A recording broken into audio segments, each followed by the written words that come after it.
Hello, Kelly Washington. Are you there? Oh, let's see. I am the host. I do not have streaming privileges. I do have breakout rooms. Interesting. Can anyone hear TVB? We can hear you now. So John, did you request to be added and all they got to do is just go in and click something, or does he need more? No, he has to actually give me privileges. But my Facebook is. And that's like making you an administrator on the page? I am not an and then he can cancel it later. Yeah. Or he may have to make BJ an administrator. That might be easier. Who is the original? Him make BJ, because BJ owns this license. Yeah. BJ, do you see a 3 dots to the right of reactions on the bottom of your bar? 3 dots to the right. Nope, I see reactions and then leave meeting. I believe that you did not turn on live streaming. So I think there's a switch you have to turn on. I don't see it. So, but wait, I think I can live stream a portion of this. So I'm going to get one more thing and see if I can do that. So BJ, what's an access page that we can live stream to? Let me check.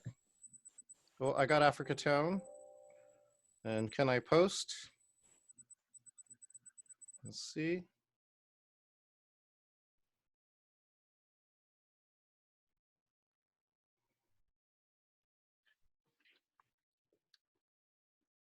Photo posts. Yeah, I cannot post on Africa Town. Curtis, it's the black dot page, a place that I can post. I'm gonna look. Yeah. Is there a specific reason for the Africa Town? They just had a larger audience. He wants the Africa Town because it has the larger audience. Yeah. Black dot. I don't have live privileges. So here's what I'm going to do. I'm going to actually broadcast it on my page, and then you guys can start tagging it. That's fine. So I'm going to put it here in the stream. We're almost ready to go at 6:01. Thank you so much. We welcome everybody. Please type your name and email address in the chat so that any information that we pass out after this presentation, you will actually receive. So at the bottom, there says a chat box. You can just type your name and email address, and that way we can send you out any information that comes out after this call, including the presentation. Thank you so much, Jennifer Ness. Together, we're going to do this. When you welcome up anybody else that's in, and let's see. Oh, I have to reverse camera on this side. So let me think about where I can put this camera. There we go. Perfect. So let's do this. We're going to begin, and I know a lot of other people are going to go ahead and call in. It is 6:02. My name is John Chen. I'm the CEO of GeoTeaming, and I'm here to help out with this live cast. Thank you so much for coming to this Surviving the COVID-19 Crisis. If I just have to say the word unprecedented one more time, as a small business owner, I just might go crazy. So instead, I'm just going to hand it over to the main person here, Curtis Calhoun from Black Dot Underground. I've been to the Black Dot place. It's amazing. Curtis, thank you and welcome. Thank you. Can you pull those slides up for me, John? Yes, I can do that. Hold on one second. Okay. Welcome, everybody. Thank you for being here tonight. Normally, in a room full of people, I would say we know there's other places you could have been. We thank you for being here, but obviously tonight that's not the case. But I'm Curtis Calhoun, a project manager with Black Dot, or project manager with Africa Town Preservation and Development Association, as well as a community manager at Black Dot, our shared co-working space and economic hub. And then I also have a company called Curtis Calhoun LLC, which is a coaching practice. Tonight, we are here for the surviving the COVID crisis, what your small business can do. The agenda, can you pull up the next slide? Thank you, sir. Just say next slide and I'll take care of you. Okay. Next slide. There you go. Okay, so we're going to cover the agenda real quick. Local COVID resources will be covered by Heidi Hall of the City of Seattle Office of Economic Development. Federal resources will be covered by Jennifer Ness Tucker of the Washington Small Business Development Center. Operational steps to manage through the crisis will be covered by BJ Stewart of Urban Impact. And then at the end, I will walk you through a short action plan that you can walk away with something tangible that you can use today to help you in your business and to help stave off this crisis. Next slide. Here you go. Like Jennifer Ness said at the beginning, we have the chat box at the bottom. It's right there at the, kind of in the middle of your screen at the bottom. We would like for everybody to please put your name, your email address, and if you're comfortable, your phone number. That way, any of the partners that here can put you on their email list. You will get updates for the community activities that are going on and an update on resources that will be coming out. I would like to mention at this time our community partners. We have Black Dot Underground, which is a shared co-working space in the Central District, Africatown Central District, which is an initiative that was started about 6 years ago to help stop gentrification in the Central District. We have Urban Impact, the host of the Sharks at the Beach. We have Central Area Collaborative. We have the Washington Small Business Development Center. We have the City of Seattle Office of Economic Development. And we also have Ventures, which is a small entrepreneur assistance program. So with that being said, tonight's key objectives is to help inform entrepreneurs of the available resources and empower you to be able to activate around surrounding COVID crisis. We want to be able to provide you access to these resources, places where you can find them, the updates that are taking place, as well as some technical assistance possibly in helping you get these things taken care of and filled out for your business. Next slide, John. There you go. Now, this is the action plan. We're going to cover this at the end. It's real brief. And what we want you to do is be able to put down some action items, who in your company can be able to execute those action items, and what due date you want those action items done by. So we're going to break out at the end into small groups. We're going to have a chance to maybe fill out 3 or 4 of these and then probably prioritize them, and then talk with the group about which one you would like to activate, maybe get some feedback, and then take turns in the group doing the same thing. You will have this slide again at the end, and you'll be able to do that there. So with that, Heidi, are you ready to come on board? I'm ready. Okay, up to bat first, we have Heidi Hall, the City of Seattle Office of Economic Development, and she's going to be going over local resources that you can tap into and that benefit from for your small businesses. Great. Thank you, Curtis, and thank you, everyone. I assume you can hear me okay. If not, please raise your hand and let me know. So thank you again. My name is Heidi Hall. I'm with the Seattle Office of Economic Development. I thank you so much for letting me be here tonight with you. I manage our neighborhood business district work through the Only in Seattle program. So we work closely actually with a lot of our neighborhood business districts, including Africatown, the Central Area Collaborative, BJ in Southeast Seattle. So really value the partnership that we have with you all and the work that you're doing in your communities to help businesses get information and access resources. Those relationships that you bring and the connections are really critical to making sure all of our businesses get the information they need, especially those that might have more barriers to accessing resources. I think everyone said it already, our small business community has been really impacted. I want to see if we could pull, are the slides up? They will be in just a second, Heidi. Perfect, okay. So, everyone said it already, small businesses have been deeply impacted by what's been coming on and happening, and we're obviously thinking of how to help businesses get through this crisis, but then also what does it look like as we move forward? So really excited about the conversation you all are having tonight. So I'll just start with a couple of, a quick recap of some immediate steps that the city took to provide relief for small businesses. I'll go through the first 4 of these in a little more detail in the next slides. And then I'll call out the mayor actually appointed former Governor Gary Locke and former Council President Bruce Harrell to lead a COVID-19 small business recovery task force. So that is getting off the ground, and there'll be more to come on that to advise on long-term policy recommendations. And then there was also a temporary moratorium announced in mid-March for for commercial, including nonprofit evictions. So the city would not enforce evictions for 60 days or until the crisis is over. And small businesses and nonprofits are encouraged to work out payment plans with the landlord. So wanted to flag that. Next slide.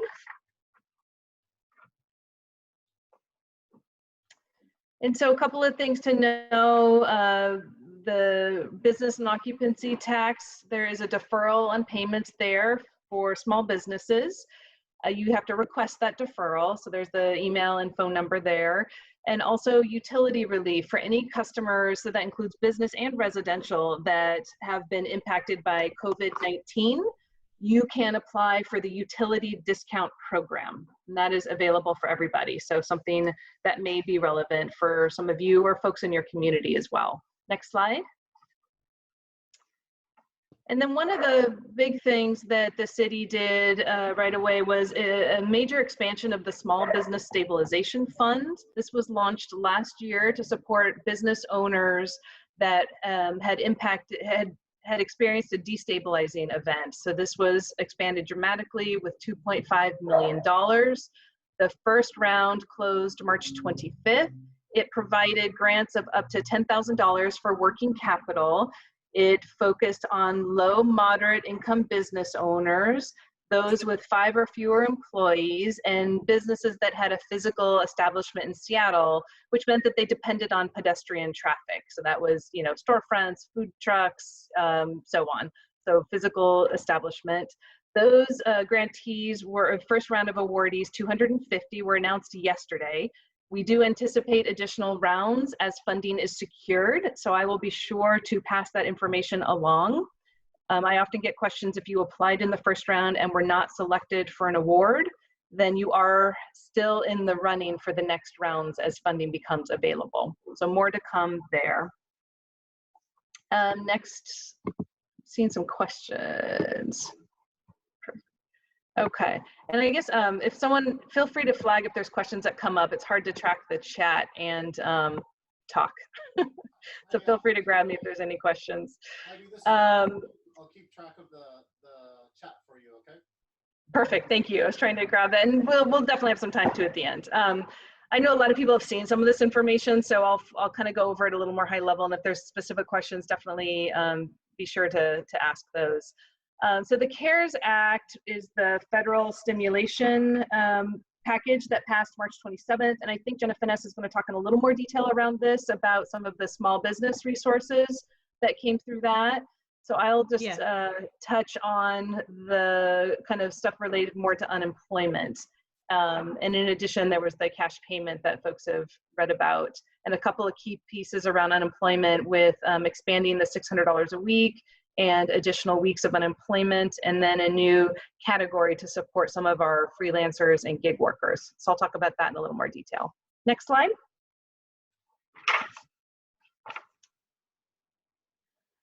So we will get a lot more detail about so a lot of the federal support for small businesses is being routed through the Small Business Administration. So a lot of important stuff there that we'll hear about in more detail. What I did want to provide information about is the Office of Economic Development has a staff team that has been trained and is providing technical assistance for individual businesses and nonprofits that have questions about these resources or need help developing an application. So there is, anyone can call our office or email the office and get that direct technical assistance. And then our team's also tracking some of the changes as the programs evolve and new guidance comes out as well. And then in addition with that, so that launched last week, so that is live now. We also have language line access for businesses that need interpretation support. So that is available, that can be asked. And then we're also working really closely with our neighborhood business district partners, folks like Urban Impact and Africatown and Black Dot and the Central Area Collaborative and, all the other ones across the city, as well as a number of community-based organizations that are doing outreach and touching small businesses in different communities to to make sure that they've got information as they're reaching out to their small businesses in their neighborhoods who they may have relationships with or would prefer to work with their partner. We are building on our partnership with the Department of Neighborhoods to orient and train a group of community liaisons, they're called, who do in-language outreach to business owners that may not be as readily able to access some of the mainstream information sources. And so they're doing outreach in language to a lot of those business owners as well. So those are some of the pieces we've gotten online over the last couple of weeks, and have also been partnering with one of our workforce development partners to help provide information about some of the changing rules and new emergency regulations that are coming through around the unemployment benefits. Next slide.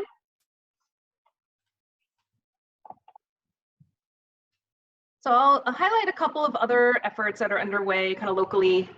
First off is the Seattle Department of Transportation launched, as restaurants had to close and there was a focus on trying to support takeout and delivery options for a lot of our local restaurants, they did implement some curbside pickup locations to support that effort.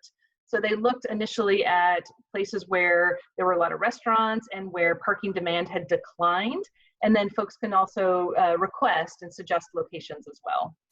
Our office is organizing a weekly small business webinar to provide updates on small business resources, provide access to some of the government officials that are working on programs, and an opportunity to answer questions. So that's every week, Wednesdays at 11 a.m. And there's a link here to register.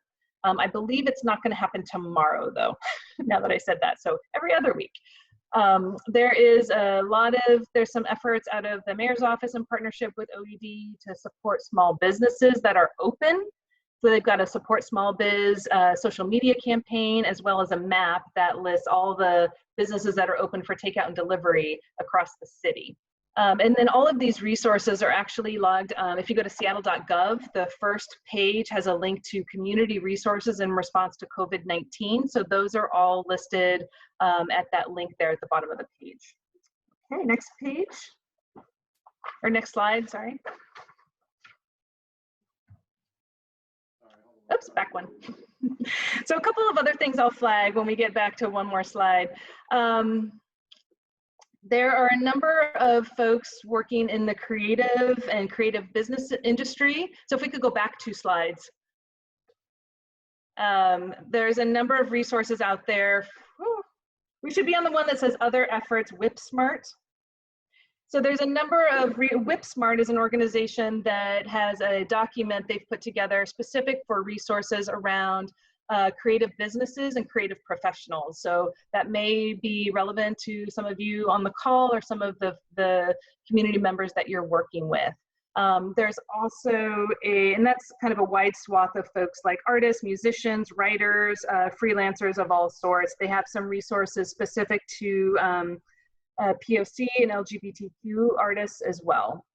The Plate Fund was launched last week, actually, by, it's an initiative to provide immediate financial assistance for restaurant workers who we know have been just absolutely devastated by the closure of our restaurants.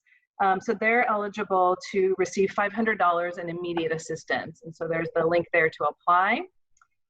Also wanted to flag our office, OED, in collaboration with other regional bodies and the chamber, have been working on an effort to capture the economic impacts from this COVID-19 crisis. And that's going to be important to really inform policy as this moves forward and we think about recovery, and also to access federal and state resources that become available to be able to document some of that impact. So there was a survey that was out for 2 weeks. They got about 5,000 responses, and there will be a high-level summary of the things that were learned that I can share with you, I think probably tomorrow or later in the week. And there will be another survey that comes out, I think in another week or 2. So this will be kind of an ongoing effort to be tracking that. And I know we worked with a couple of folks in the neighborhoods that were also tracking some of the impacts on your neighborhood businesses as well. So feel free to forward those efforts to me. And then I just wanted to flag also that, that there's a number of community-specific funds that have been launched. So for example, in Chinatown ID, they had a private fund to support restaurants. There's been the Seattle Sounders Ray Foundation just launched something to support businesses in Chinatown ID, Pioneer Square, and SoDo. There's a fund that was just launched in Southeast Seattle that Homesite is taking the lead on. So there's a number, and that's in no way a comprehensive list. So I just want to flag there are a number of these kind of community-specific efforts that are popping up as well to support small businesses. Was there a question? Mm-hmm. Heidi, this is John. There's a question from Jenna Finesse about how to get on the list of open businesses. Can you help with that? Yeah, so if you go to the web page I told you, the seattle.gov, and click on community resources for COVID-19, if you click on business support, it's one of the first links on that section. And anyone there's a survey that anyone can input a business. So if you know of a business, or if a business restaurant owner can put themselves in that map as well. And if you have any trouble, just reach out to me. Thank you. And also I want to flag the Southeast Seattle Business Associations actually just launched an effort focused on South Seattle. So it's South Seattle's Open for Business, and it's essentialseseattle.com. And so all of those businesses that they have on that map have been uploaded to the city map as well. So there was an effort to tap into some of the community lists that were being generated. Okay, next slide.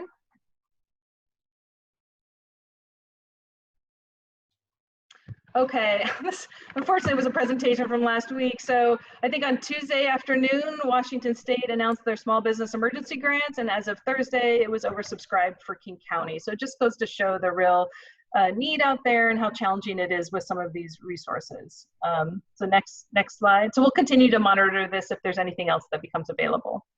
And I wanted to flag, BJ had asked me to also talk about some state resources. So I am not an expert in this space, but have been working really closely with our partners. So wanted to flag a couple of things that are relevant to you as business owners, for yourself or your employees, or potentially your community members that you're working with as well. There are a lot of new eligibility and emergency rules that have come out in response to COVID-19. And so this link here is the best place to stay up to date on that information. I'll be honest with you, the Employment Security Department, it's a state agency, they have been absolutely slammed. So it's really, it does require patience and time on the phone and time on the website. And I know it's really frustrating for folks that desperately need resources. So that is a real challenge, and I just want to acknowledge that. And I know they're trying to staff up, but that will be a little bit of a challenge.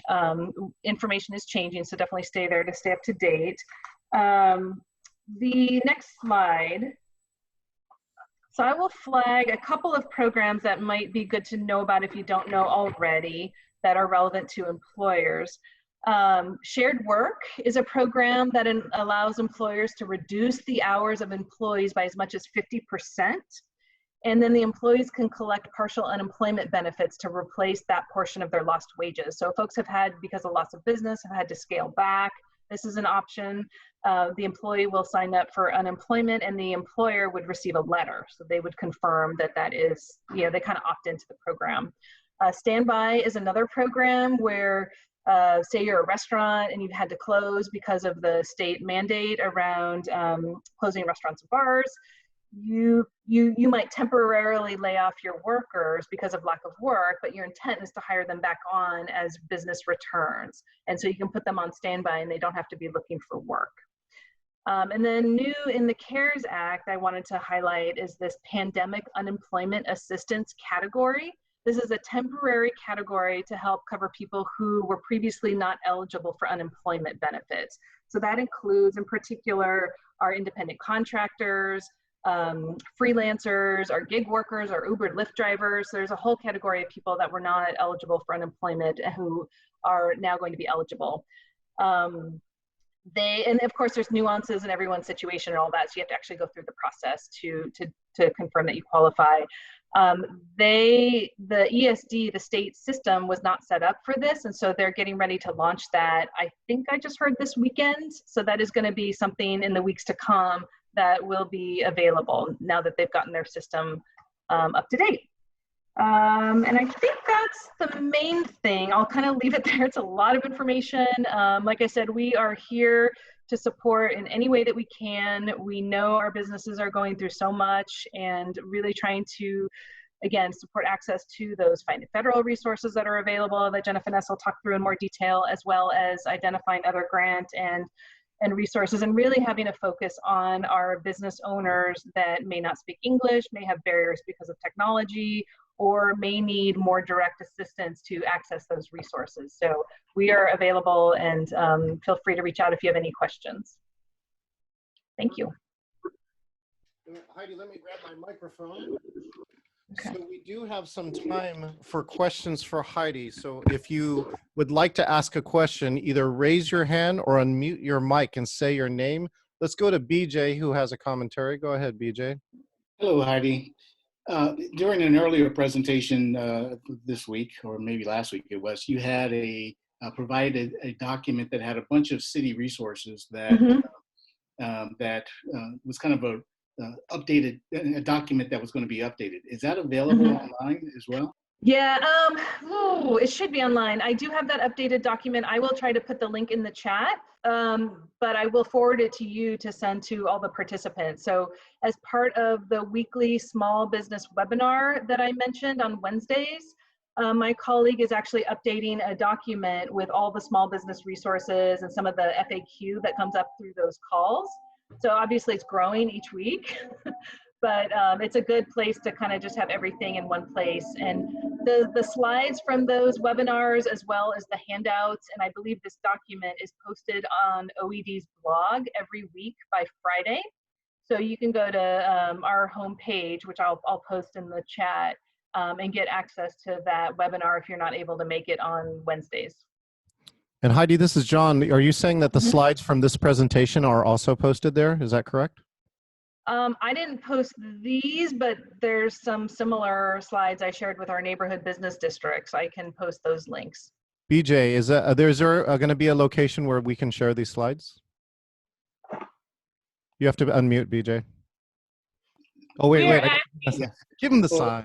Yes. Or as we recommended earlier, if folks, as they sign in, go into the chat room and leave their name and email, we can email you a link to these resources, or email the actual document. Outstanding. If you want these resources, go to the chat room and chat your email address, either to me privately or openly. Also for you on Facebook Live, if you want these resources, please just chat your email address and we will get that to you.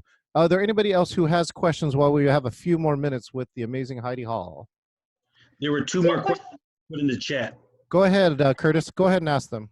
No, okay. The first one was a question. Are there any resources available specifically for the nonprofits? Oh, good. I'm glad somebody asked that. So the SBA resources, the Small Business Administration, kind of the loans and the advance and the Paycheck Protection Program, nonprofits are eligible for those. Private nonprofits are eligible for those, as well as small businesses. So Jenna Finesse can talk in more detail on what that looks like. And, Okay. And there's also a number of kind of foundation philanthropic resources as well.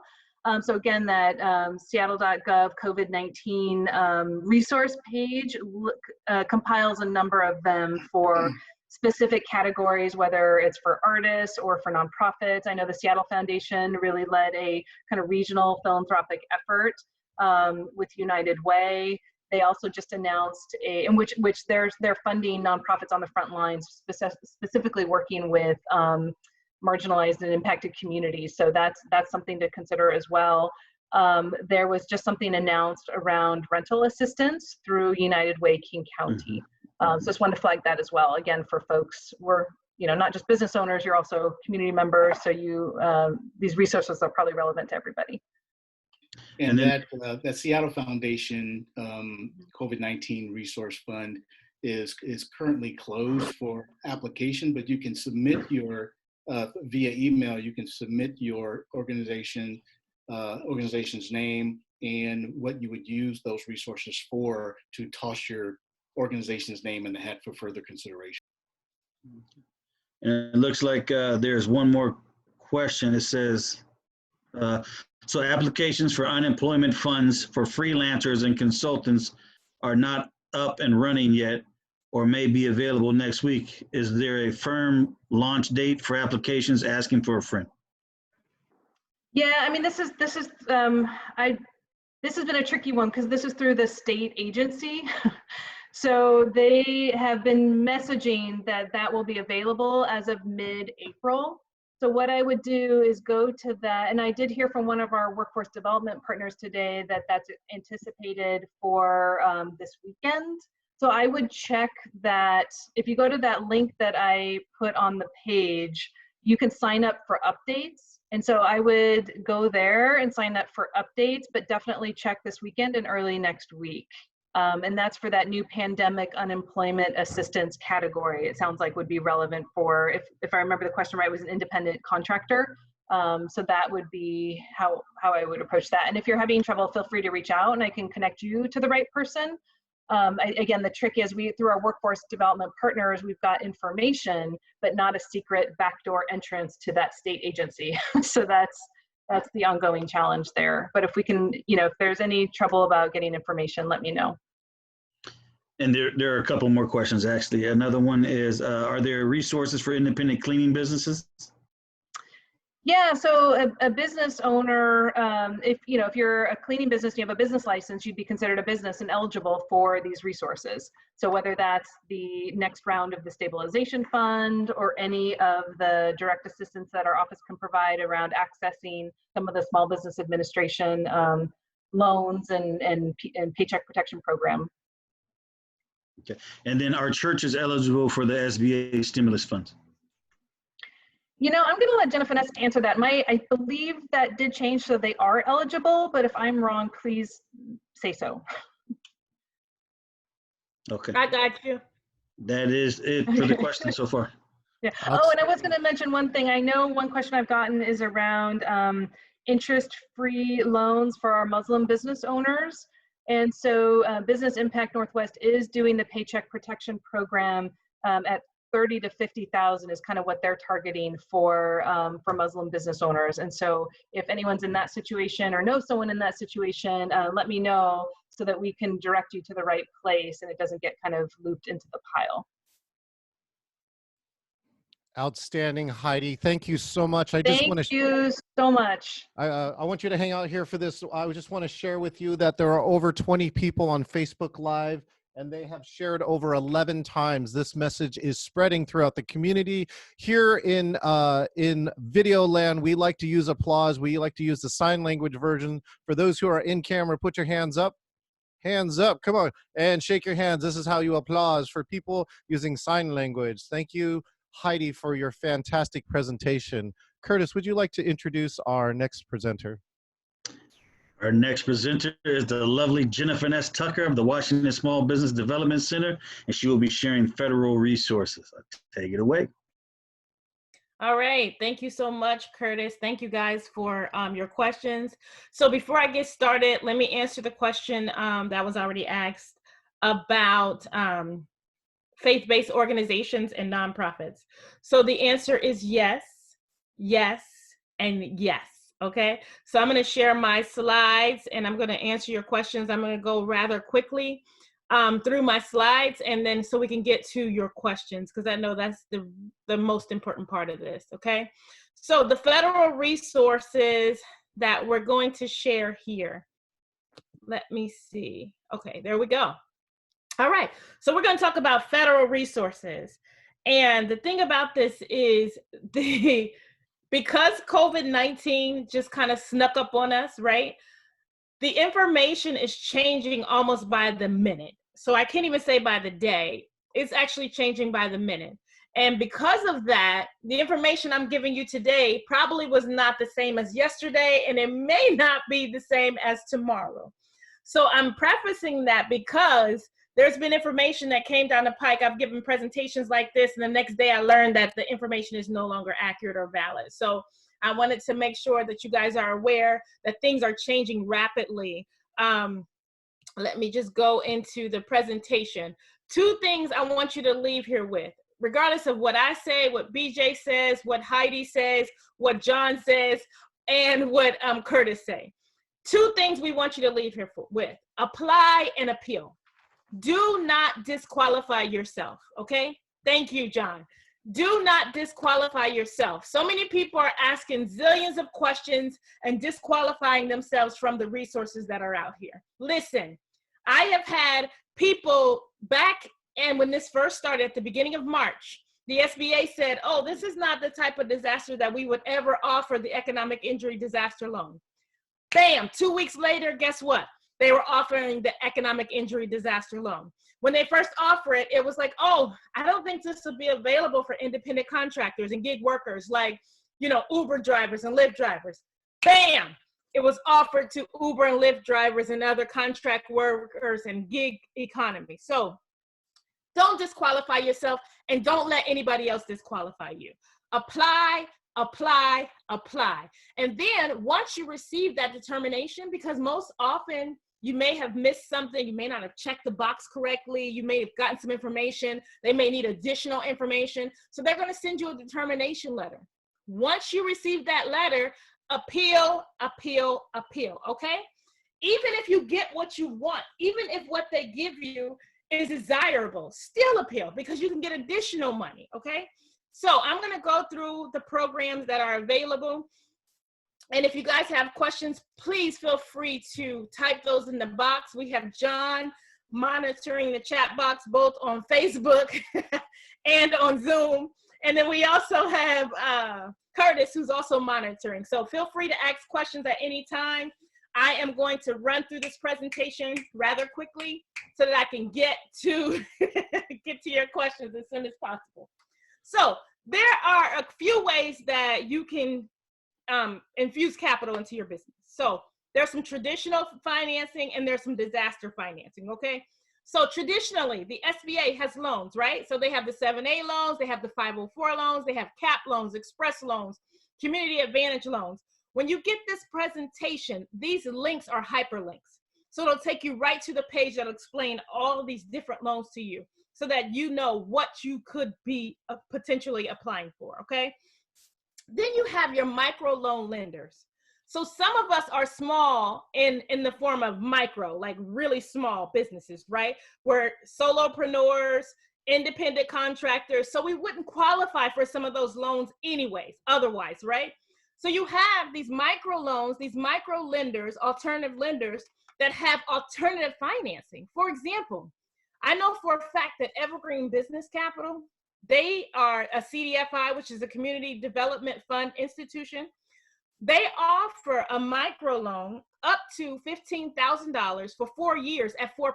And this is even for startups. So if you're starting a business, if you're very new to business, if you haven't had any capital, or if you need some capital infusion, these are the folks that you would go to, okay, on a regular basis and even now currently, okay? So those are the micro loans and the alternative lenders. So you have Craft 3, you have Mercy Corps, you have Business Impact Northwest, and Evergreen Business Capital. Now, the SBA Economic Injury Disaster Loan. This I'm going to go into in further detail. But right now, I just want you guys to write down or to document where you apply for this loan. Okay, so it's COVID-19 relief.sba.gov. Okay, then also you can do personal loans. I would not recommend you doing personal loans because that is attached to you as an individual, your social security number, right? Your collateral, your personal money. So I do not recommend that. I understand that some folks in our community may not qualify for some of the rest of these things. But in this particular instance, you don't have to worry about that. I'm just giving you some other options just in case, okay? So let's move right along. Oh, I skipped the slide. Hold on. Previous. All right, so let's talk about the Economic Injury Disaster Loan. So this loan, again, COVID-19 relief.sba.gov. And there's a telephone number that you can call. Again, you're going to have these slides you can go through. and follow up on things that you are interested in. So eligibility. Again, I want to repeat this. I was on a call this past Saturday with over 50 not faith-based organizations, nonprofit faith-based organizations from all around the world, which I thought was amazing. So nonprofits absolutely can apply for this. The exclusion for this is if you have a farm, if you are gambling, and you have some charitable contributions that are just specifically charitable. So, for example, most churches might have a school, right? And most churches may have a daycare. They may teach. They may have restaurants, whatever they might have. Originally, they were excluded, but that is not the case anymore, okay? So, owners of rental properties. So a lot of us have rental properties that we can also qualify for this, okay? So if you have one rental property or 15 rental properties and you're used to receiving rents, for example, myself, I have a rental property in Ohio. I have it on Airbnb. As soon as COVID-19 hit and the Arnold Classic, we have the Arnold Classic in Columbus every year. As soon as the Arnold Classic was canceled, almost every single Airbnb reservation I had was canceled. I'm like, oh my goodness, what in the world is going on? The awesome part about that is I was able to get relief from my mortgage company. They actually sent me an email and said, hey, we know COVID-19 is going on. Do you need some assistance? Is this a hardship for you? I'm like, oh yes, buddy, yes, okay?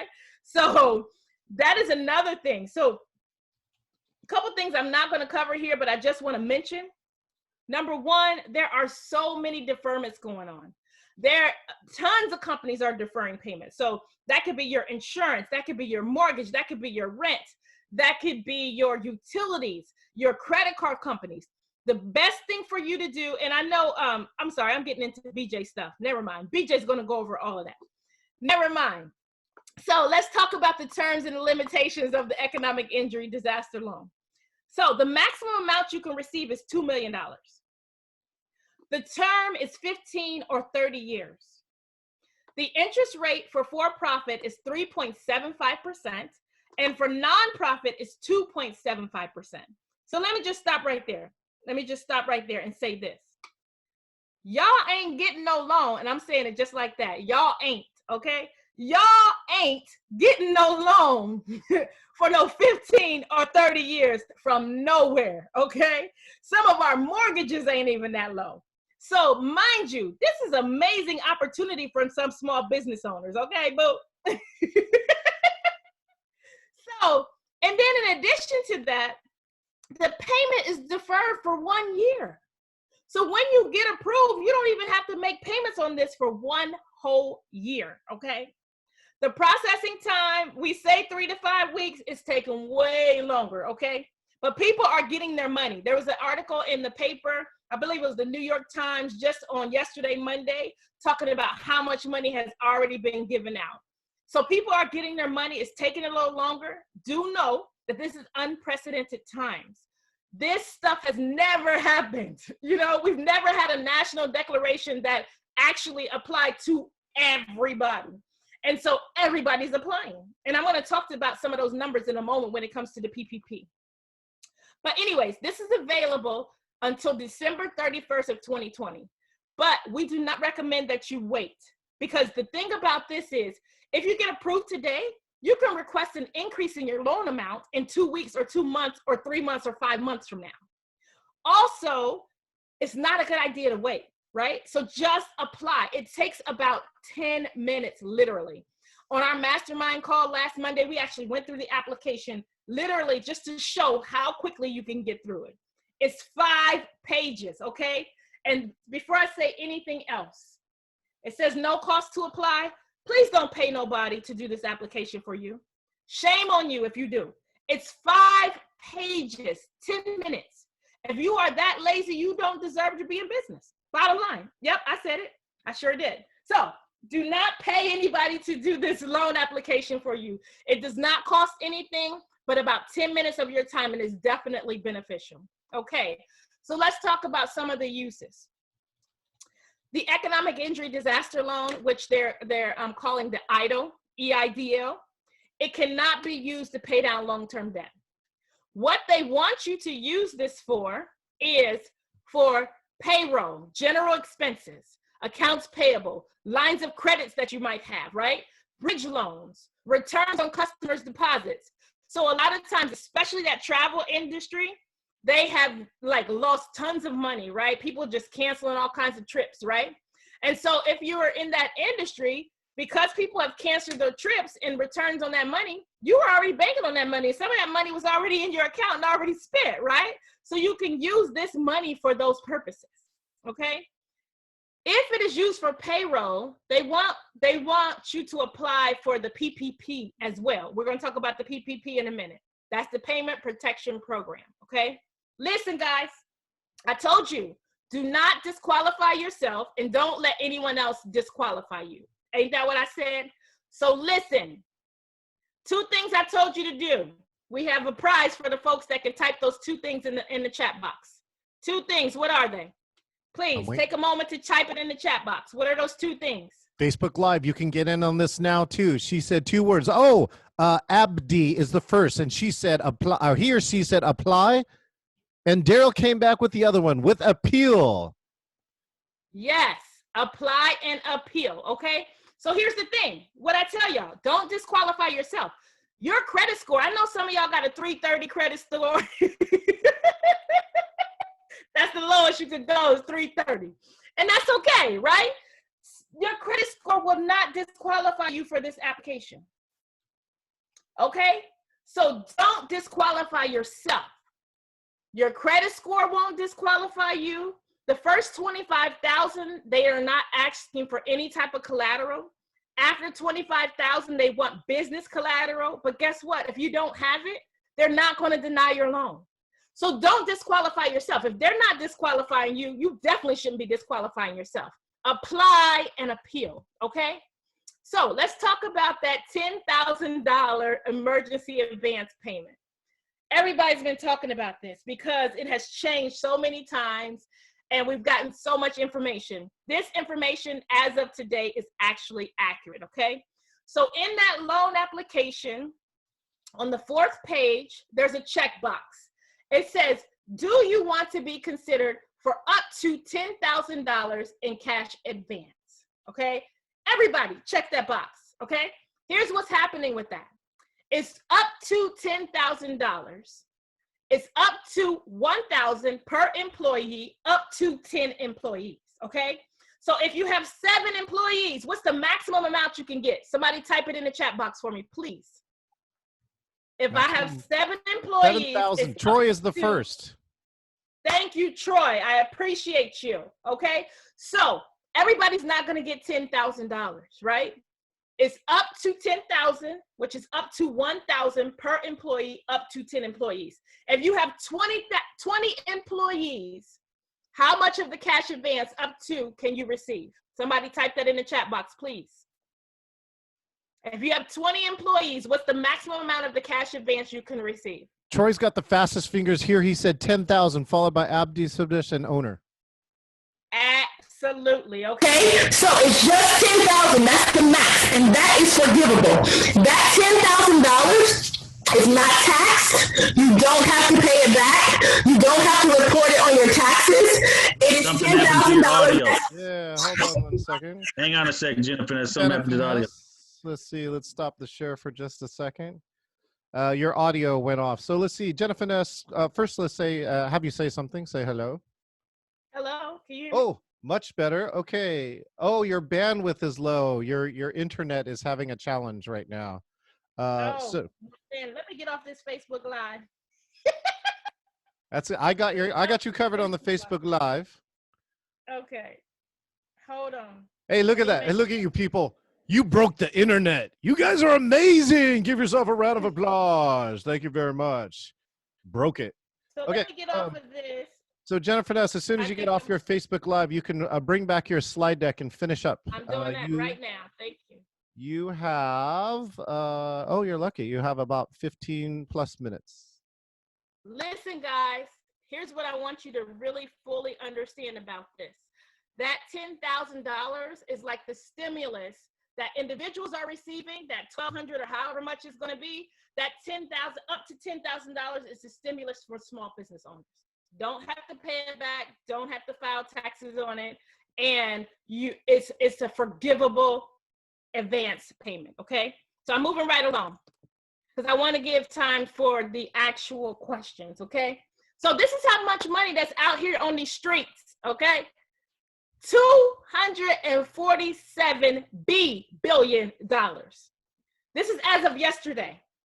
As of yesterday, $247 billion have been approved, okay? So know that the money is getting out on the streets. And this is through the CARES Act. This is the PPP, which I'm about to go over. I just wanted to let you know these numbers in advance of me going over it. The average loan for the PPP is $239,152. A little more than 70% of those loans are $150,000 or less, okay?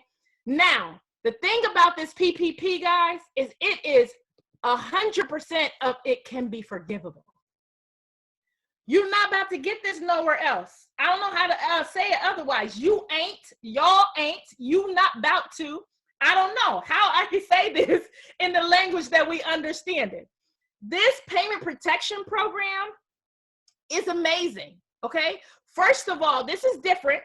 So the economic injury disaster loan goes through the SBA. The payment protection program goes through your bank, okay? So this is for any existing SBA lender. These companies, I heard earlier today that Impact Northwest is doing these loans. Most SBA lenders are doing them. They do have a preference, right? They are doing them first for their own customers before they do it for anybody outside of their bank, okay? So it provides small businesses with funds to pay up to 8 weeks of payroll costs, including benefits and taxes, okay? You can also pay interest on mortgage obligations, your rent, you know, or utilities if they were established before February 15th, which is before COVID-19. So you can't just be going out here renting new property and think you're gonna pay the rent on it. No, they ain't doing that, okay? So it's for things that were established prior to February 15th, okay? So let's talk about it. Here, let's look at Washington here. In Washington, there has already been 18,906 PPP loans approved, okay? And that's at $4.9 billion. That's just in Washington. Look at Oregon, right? And you can look at any of these states. Again, you guys are going to get this presentation, and this information is valid and up to date as of yesterday, okay? So this is just through April 13th, yesterday, okay? So just good information for you guys to know.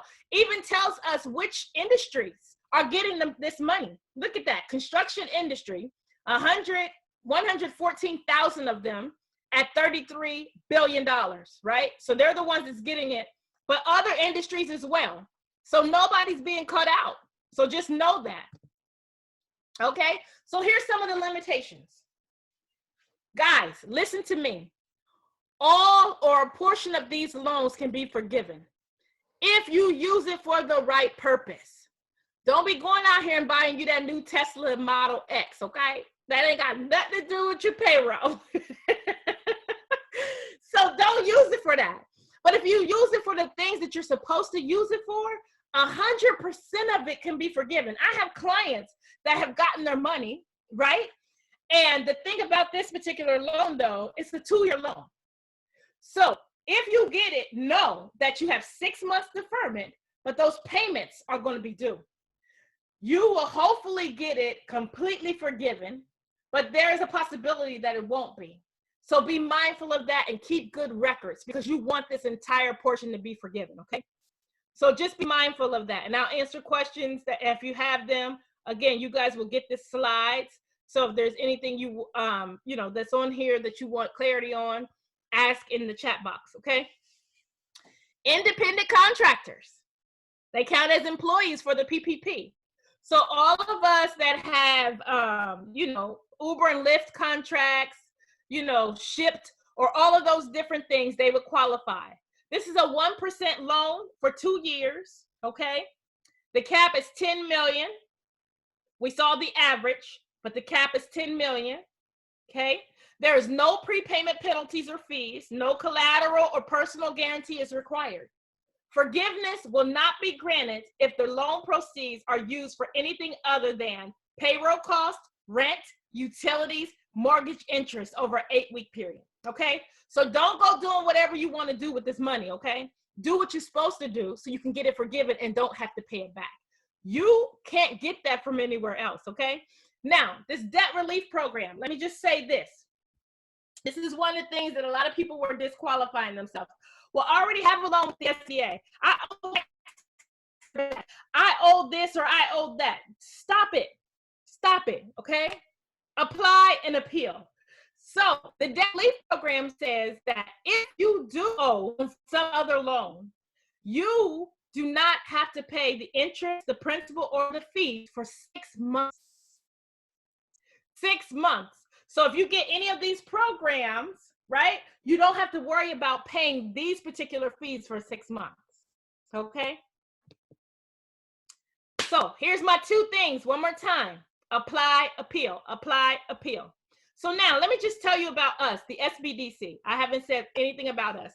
The SBDC is a national organization. What we do is we help entrepreneurs like yourself.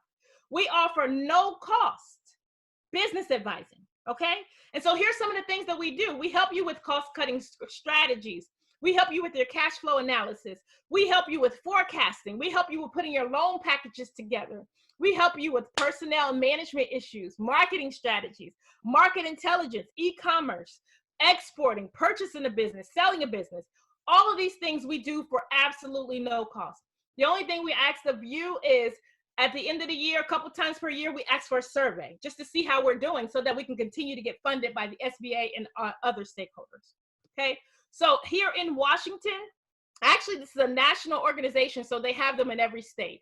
But here in Washington, we have 29 offices, right? So my office is in Tukwila, and I also go to Seattle sometimes and also Redmond. But we have 29 offices and 32 certified business advisors, okay? So let me end my slideshow and answer your questions. Any questions? Jennifer Ness, we have one that's been on the chat line. The first one is from Wendy Cross. She asked, her husband applied for the 1099 benefits with Wells Fargo because he had an account there. Is there a better place to apply? No place is better than the other one, because guess what's happening? This is a great question, and thank you for asking that. Here, this is what's happening. The SBA is buying these loans as soon as the banks are extending them. Because what they want to do is they want to make sure the bank has more money to extend to the next folks. So these loans are being bought by the SBA, and they have the exact same terms everywhere you go. So it is going to be up to the lender when it comes to the forgivable portion. So they need to know what you've spent the money for, right? And so SBA is buying the loans. No loan is better than the other. Some of them may have more available to lend at that time, but eventually they'll all have it to lend. Ain't none of us in a super huge rush, right? I mean, some of us are, so I shouldn't say that, sorry. But none of these banks are better than the other. Go to the bank where you already have a relationship, because that's going to get you that speedy response. I was on a panel like this earlier. No, it's actually last week with Seattle Credit Union. They said they're giving these a priority, and they're approving them in 2 days. You'll have the money in your bank account within 3 days. So that's the credit unions that's doing that. But other banks are doing that as well. So none of them are better than the other. I don't recommend any. If your bank is not doing the payment protection program, Washington Federal Bank is. So they're doing it for clients who are not their existing client, okay? So that's one bank that I know for sure, because I had a client who did it just yesterday, and she actually got approved today. And she said the process was amazing. Like, she had nothing but great things to say about them. And I'm like, thank you for that, because I can share that with someone else, right? So if your bank is not doing it today, go to Washington Fed or go back to them tomorrow, because the SBA is buying those loans up as soon as they're out there. All right. Next question. Let's go to BJ Stewart, who has a question. He's going to unmute his question was, what happens when or if the money runs out on either the auto program or the PPP program? So what happens if the money runs out? So I don't think the money is going to run out, because guess what's going to happen? They're just going to keep purchasing these loans to make them more available. What I will say is the PPP program is only available through June 30th. So you need to take advantage of it ASAP. What did I say? Apply, appeal. So take advantage of it as soon as possible, because that 8 weeks start as soon as you get that money. Okay? So I don't think the money's going to run out. I'm not an expert, but I don't think the money's going to run out. All right? Let's see. Kaz, are you on the line? Kaz Roberts? If you are, unmute. I saw a question on there.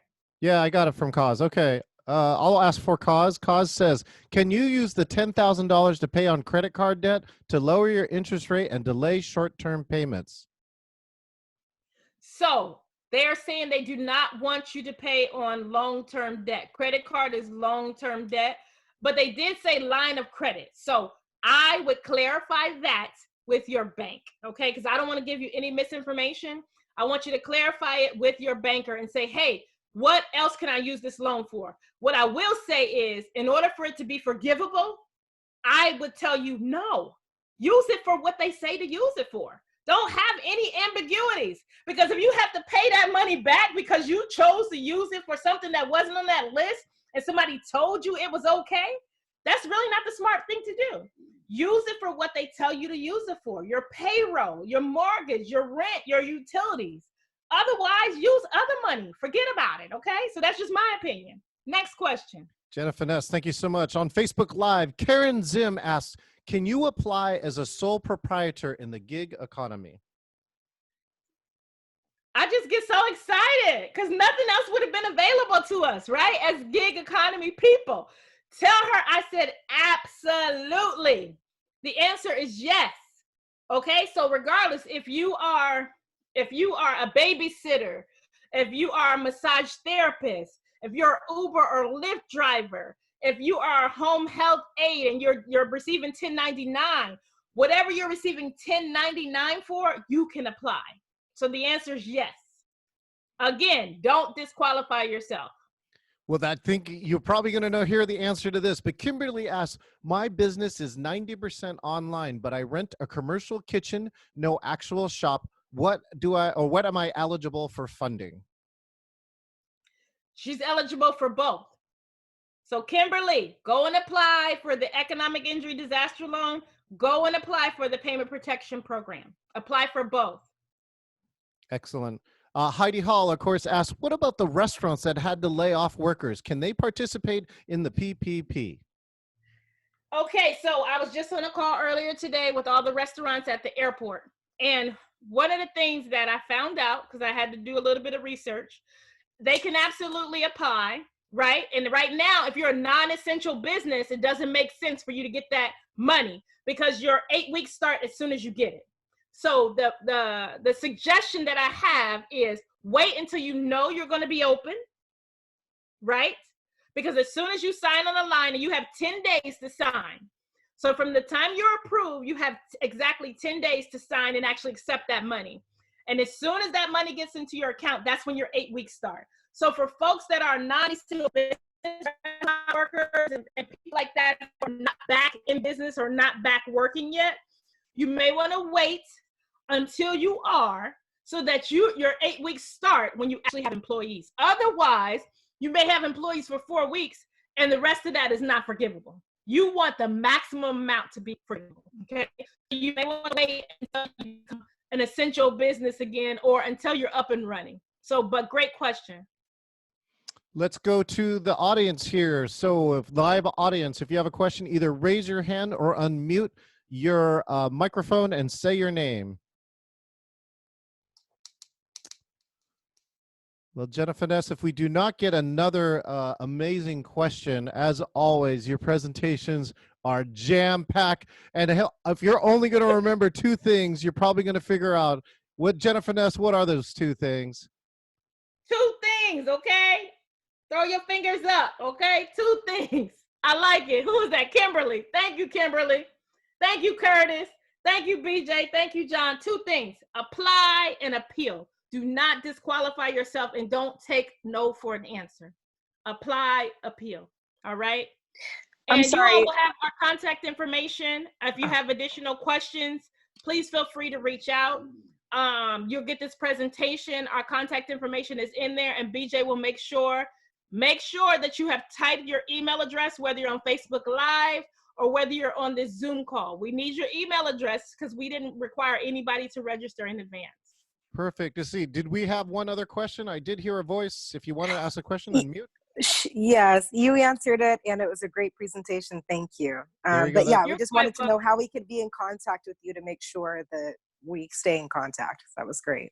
Thank you. All right, I'm going to type my email address in here right now, just in case you guys need it or want it. But it's Jenna Finesse. I have a pretty amazing name, just in case you didn't know.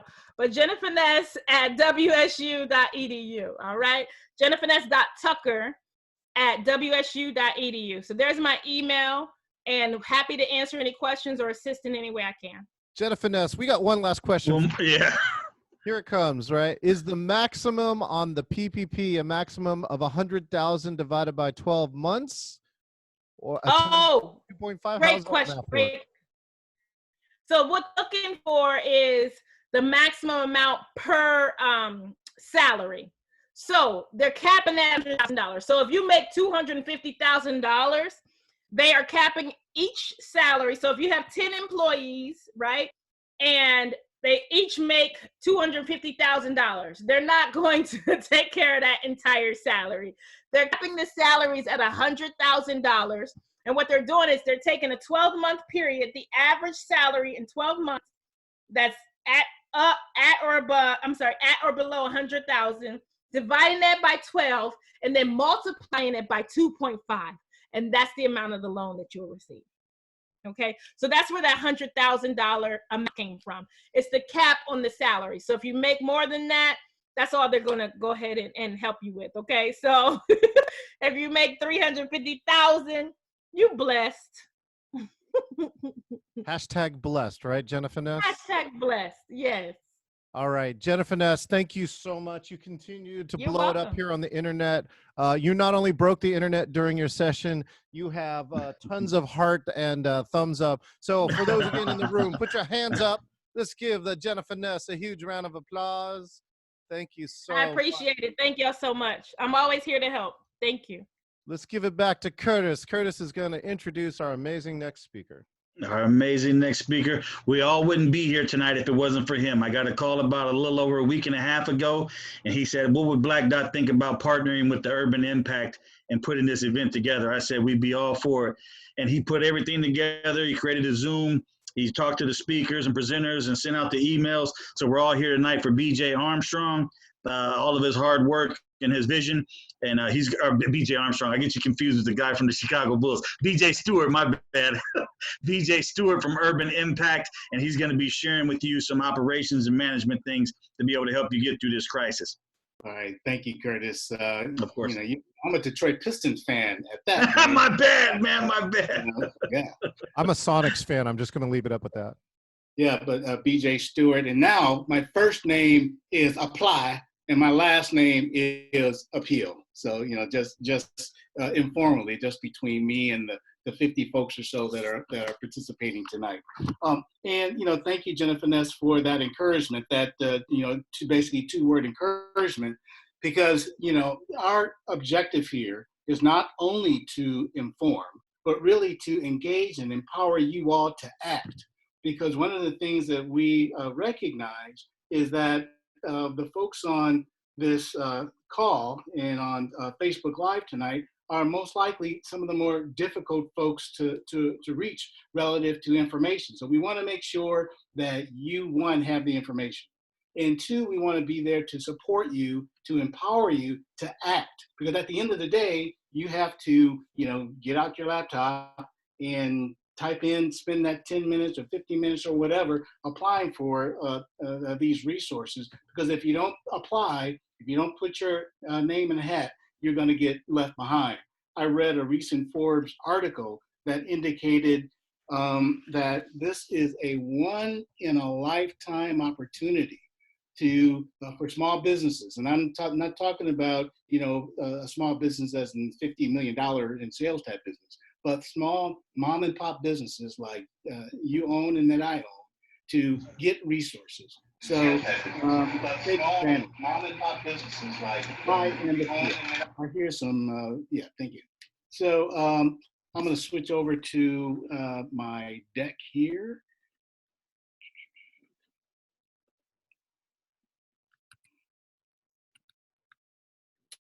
Okay, can you guys see that okay?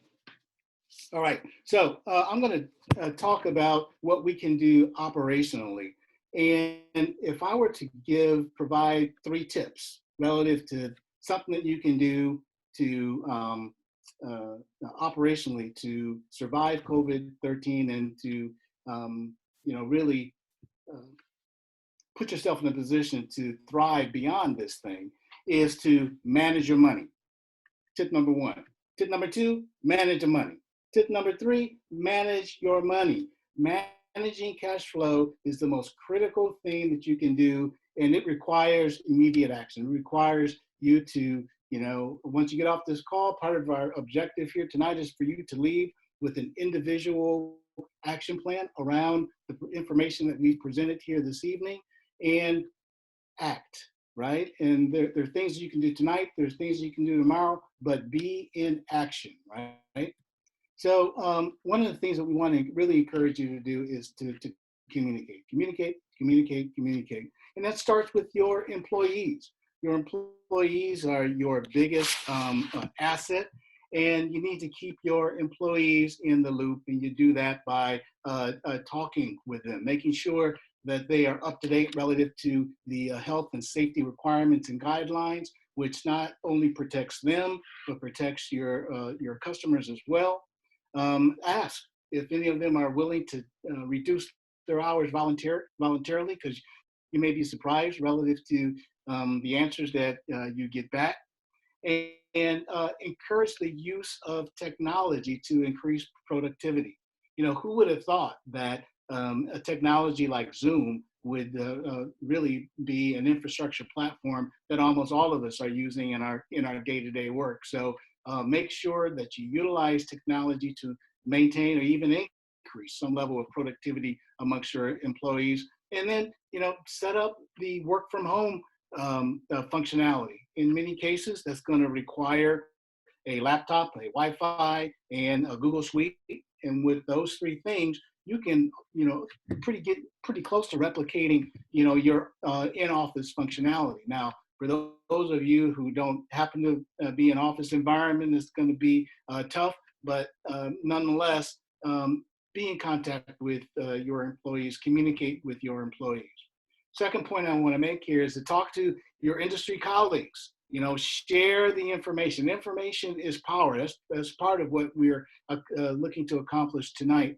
Make sure that you have information in hand. Make sure that you act on that information, and then share that information with your network. Share that information with your family, friends, and neighbor, and also encourage them to act as well. I also want to encourage you to communicate to your customers. Bottom line is your customer needs have changed. Things have changed for your customers. So you need to understand what those needs are. You need to understand what their problems are. You need to understand what their desires are. So then you can pivot and adapt your products and services to solve those problems and to satisfy those needs and desires. And there are going to be new opportunities out there too. So with those, with change, with something like the phenomena that COVID-19 has presented us, that's going to present a new slate of problems. It's going to create a new slate of needs and desires. So you need to adapt and pivot your products and opportunities to meet those changing problems, needs, and desires. And utilize technology to reach out to your customer. That might look like social media. That might look like other digital platforms like Zooms, conducting webinars, etc. But the point is to engage and even attract new customers during this point in time. So managing your cash. What I recommend is, because we really don't have a clear line of sight in terms of how long this thing is going to last. So create a 3-month cash plan such that you can forecast and estimate your cash needs over the next 30 days, over the next 60 days, over the next 90 days. Because even if the governor lifts the stay-at-home requirement beyond the current May 4th date, it's not like the economy is going to turn on like a flashlight. You really need to have a plan in place that enables you to ramp up as the economy ramps back up and gets back online. And the first point I want to make relative to this 3-month cash plan is to, folks, get your money. You earned it, and it's your money. It's your money to be had. So go get it. And what do I mean by go get it? Invoice immediately for all services and sales that you've completed, and then go after and collect those receivables as soon as possible. So point number 1, get your money, right? We've talked a little bit already about deferring significant payments. That can be a mortgage, where you dial up your mortgage company and say, hey, I'm in a tight situation. Can you defer my mortgage payments for 90 to 120 days? My organization, Urban Impact, did this with our mortgage holder, and they granted us a 120-day deferral, and we were able to then negotiate them extending our term out. Now, be careful. Note that I said defer. I did not say forgive. And one of the things in particular, when you're talking or dealing with mortgages, you could end up, a lot of these banks, a lot of these mortgage companies will defer payment, but at the end of that deferment period, be it 90 days or 120 days, you could have this big balloon payment at the end of that. Well, you want to try to negotiate yourself out of that. What you want to do is to negotiate or renegotiate the term of your mortgage, which is basically requesting a mortgage, a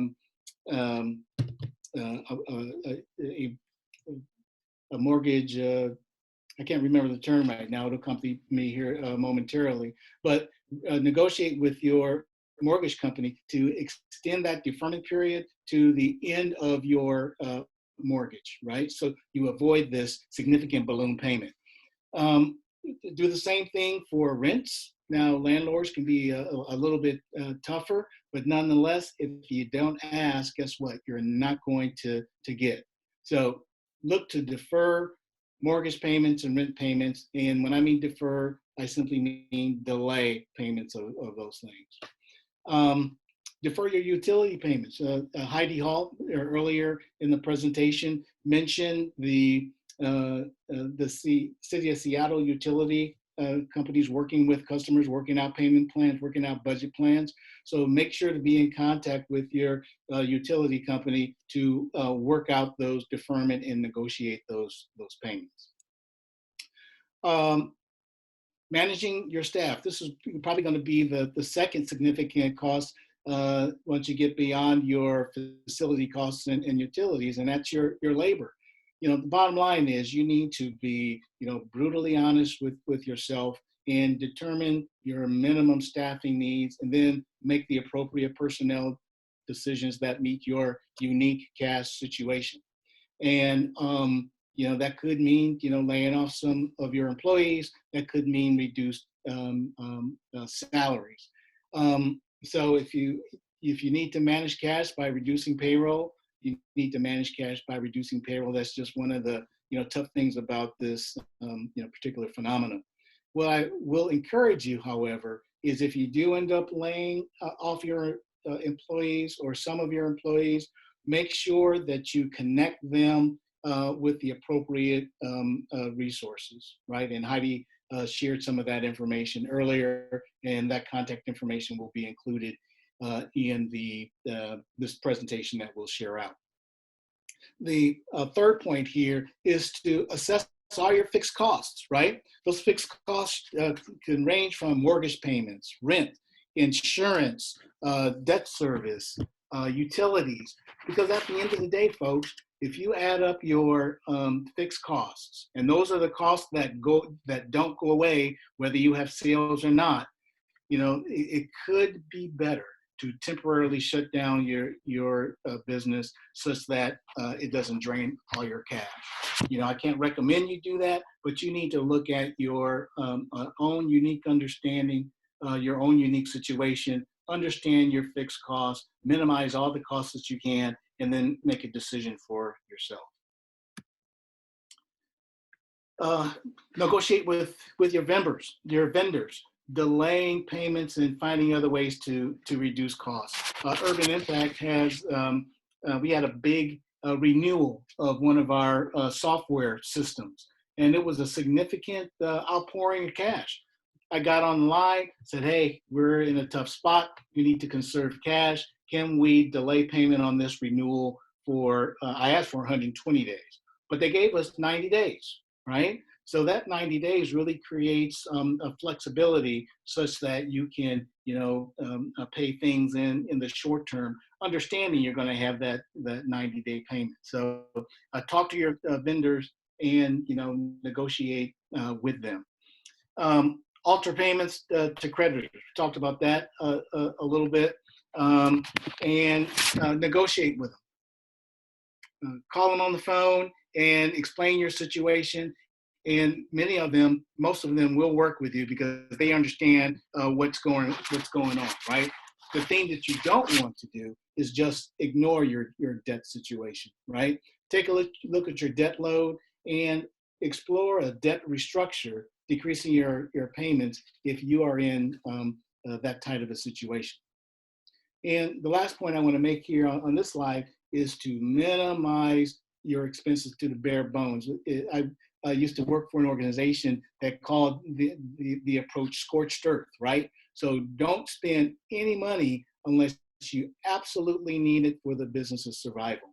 And even when it comes to inventory purchases, make sure that the purchase of inventory is limited to the sales that you already have in hand or that you know that you're going to turn, I should say. Heidi earlier talked about the city's B&O tax. I know there's some, at the state level, there's some L&I tax deferments, even some property tax deferments. Many of these things require some form of request through the taxing entity. So make sure that you just don't ignore kind of self-defer. Make sure you contact the city or the state or the county and request the deferral of be it property taxes, L&I, or B&O. Now, one thing you don't want to ignore in that where there isn't a break on are federal payroll taxes. You have to file on time and you have to pay on time, just like as if COVID never happened, right? So no break on federal payroll taxes. And then there's a couple of links here in terms of seeking emergency relief from a tax perspective, both at a federal and state level. So these will be in the presentation and that information will be available for you.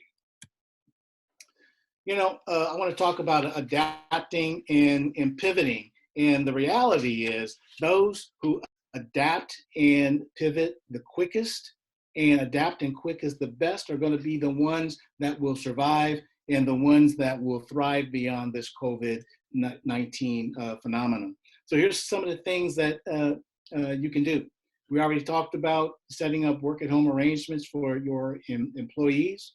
And, it's amazing. I've been working from home, I think 6 weeks now. So, so set up work at home arrangements for your employees. Shift your sales activity online. Urban Impact has a gym, Rainier Health and Fitness, and Rainier Health and Fitness in about a week reinvented itself by taking all of its programming to online. So all of our training classes are online. All of our personal training is online. All of our group classes are online. Take advantage of technology, shift your sales activity, shift your programming to online. And then that's another way to engage with your customers, engage with the customers as well. That might look like a Zoominar, a webinar on Zoom. That might look like extending discounts to your customers to keep them engaged.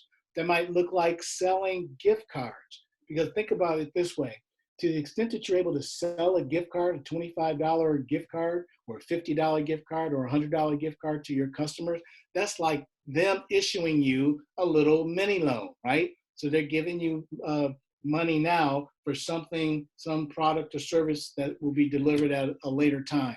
So really consider adapting and pivoting by selling discount cards and gift cards. Trial a new product or service. I was talking with Monica Matthew today with Queen Care. She has a storefront in Columbia City, and she sells facial products, health and beauty aid products. And she realized that nobody could find sanitizer. Guess what she did? She created a sanitizer as a product line and is selling that through her e-commerce site. So make sure that you adapt and pivot to meet the needs and desires of your customers and to solve their problems. BJ, wait a minute. These are some of the Business Week coaches, but wait a minute. Didn't she tell you that her sales are actually greater than pre-corona? That's true, and that's a great lead-in, John, to this next slide here, where we need to have an abundance mentality. We need to have a mentality of positivity and really prepare to thrive post Corona, prepared to thrive post COVID-19. And Monica is a good example of how she was preparing to take more and more of her business online and through e-commerce even before this COVID-19 phenomena. But it really, kind of pushed her, gave her momentum to move in that direction. And her sales, she actually experienced a sales increase during this period of time. So I don't know how many folks can say that. So I just want to encourage you to invest in your online presence. That might look like an enhanced website. That might look like enhanced e-commerce capability. It could look like enhancing your social media platform as a means to engage with your customers and to conduct business. BJ, do you mind if I share a story? Sure, absolutely. I teach team building, and normally it's face-to-face. Remember when we used to meet together and we could touch each other? Well, I had 12 programs canceled or postponed. And for me, I'm not a big business. That's a lot of revenue. But sometimes this coronavirus can give you a gift. See this book up here? I wrote that 8 years ago. My publisher called me and says, "Hey, would you like to rewrite that book?" You know what I told him, BJ? Of course. Yeah. I told him to apply and appeal. That's what I told him. Yeah. Yeah, so I got a deal to rewrite this book. And I can tell you, hopefully as of tomorrow, I will have replaced and exceeded the amount of income I've lost from coronavirus. You can do it. You can do it. And it's Thank you, adapting, it's pivoting, it's understanding the problems, needs, and desires of your customers and solving those problems and satisfying those needs and desires. And that's going to require revisiting your business plan, revisiting your strategic plan, because the bottom line is life post COVID-19 is going to be different than it was even just a few weeks ago. So there's going to be a need to adapt and visit and pivot based on those changed realities. And the last point I want to make here on this slide is to take care of yourself. Some self-care. And, I got to admit that I haven't been doing a very good job of that here the first 2 days of this week, as I've been, sitting at my home office and, spending much of my day on Zoom calls. But take care of yourself, because the most precious asset is yourself and your family. So you need to take care of yourself. That might be, a walk with your significant other. That might be some meditation or prayer time in the morning when you wake up, or in the evening just before you go to bed. That might be getting out of your seat after sitting all day and stretching to make sure that you keep your ligaments loose. So at any rate, take care of yourself, right? BJ, we are John, getting ready for breakout rooms, just so you know, whenever you're ready. Yep. Yep. So I don't know if there's any questions. Do we have a time for a question or two? I don't see any questions as of the moment. Hello. Oh, here we go. Go Yeah. ahead, say your name. Yeah, this is Abdi. BJ, thank you. This is a great presentation. Thanks to the other presenters. Abdi, how are you? Good. How are you, BJ? Excellent. Yeah. I appreciate your thoughtful explanation. All the slides and cash flow is very important part of post COVID-19 strategy. One thing I wanted just to add, I think that's important is we are small business owners. Even some of us probably were struggling or life support before this whole thing started, right? So I know the apply and appeal probably it's towards like the free money, the grant money. But I think one of the things we need to keep in mind is to look at our financial situation, look at our cash flow, and not rush into getting into a loan if you are struggling with to begin with before you even. I had a client who was planning to close shop in July, and he was planning before the whole thing started. So don't just get into debt because it's appealing, because it's 3.75, it's 30 years. You know, you have to pay it back at some point. So if you don't need that particular loan, just take advantage of the free, the grant money up to the 10,000, and this payroll program protection, which can be forgiven, but just have strategy before you get into another debt, and actually look into your cash flow and portfolio and assess as BJ explained very eloquently. So I just want to make that comment. Abdi, do me a favor, just real brief, introduce your folks to yourself. Abdi is a CPA, and if you, at the end of that introduction, for sure, if you could type your contact information in the chat, so that folks can contact you if necessary. But you know, beyond kind of the tips that I've given from a cash flow management perspective, are there any other key points that you would bring up? No, I think you covered everything. I just want to throw out that particular point that, you know, people, we all, you know, are small businesses and we don't have a lot of cash in our hands. We might be already in a debt.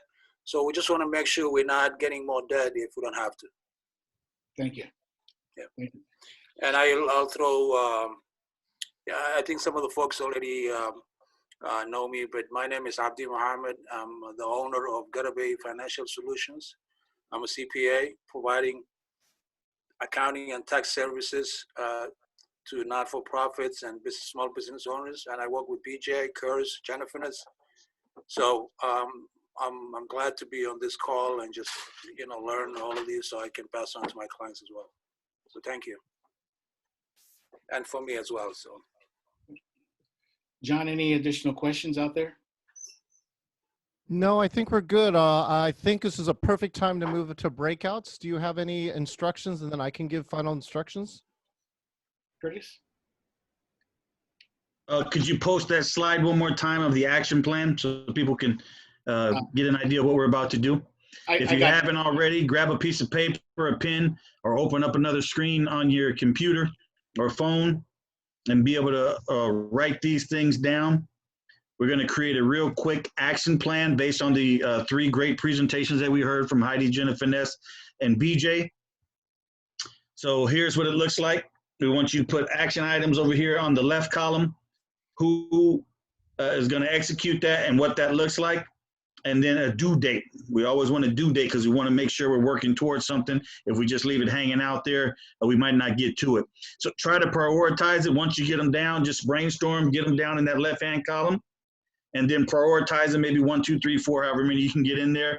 And then we want you to have a discussion in the groups, the chat rooms that we put you in, have a discussion of how that looks and maybe get some advice from some other people in the room, get some feedback, and then also share feedback when it's their turn. So maybe we can put 3 people in a room, maybe each person take 3 minutes over the next 10 minutes, and then we'll come back and share overall as a group. Does anybody have any questions before we go into the individual breakout rooms? Clear on what we're doing? Excellent. I'm just going to restate, Curtis, in case people didn't get that. What you're doing right now is make an action plan, and I have arranged the breakout groups so that there is a key speaker in each of the breakout rooms. You can personally ask them questions, but most importantly, BJ says, take action. Do not just pass this video by. You want to apply and appeal, and you can hear this from each of the people. Your breakout room will have 4 people plus a leader, and you will have 9 + 1 minutes.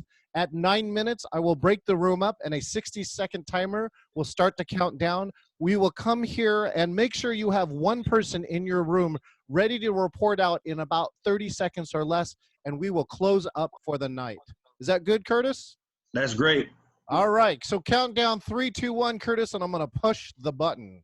3, 2, and 1. Go to your breakout rooms. We'll see you there.